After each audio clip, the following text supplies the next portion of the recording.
اللہ الرحمن الرحیم۔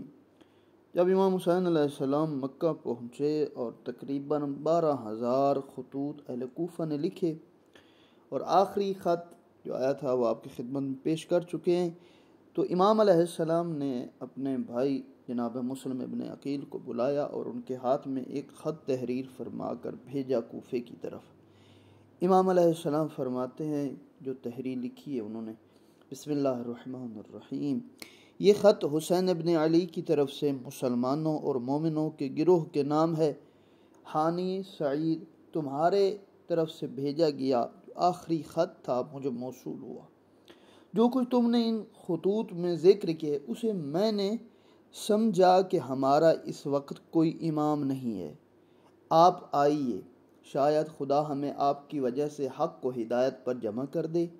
اس لیے اب میں اپنے چچا زاد بھائی اور اپنے خاندان کے مخصوص معتمد، یعنی اس پر اعتماد کرتا ہوں، مسلم ابن عقیل علیہ السلام کو تمہاری طرف روانہ کرو۔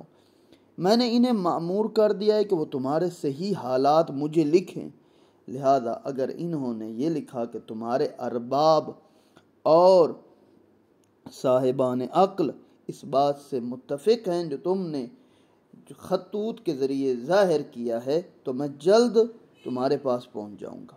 مجھے اپنی زندگی کی قسم، وہ امام ہے جو کتاب خدا کے مطابق حکم کرتا ہے اور عدل و انصاف پر قائم رہتا ہے، دین حق کا پیروکار ہو، اپنے نفس کو رضائے خداوندی کے لیے وقف کر چکا ہو، والسلام۔ اس کے بعد جناب مسلم بن عقیل کو کوفہ جانے کا حکم دیا۔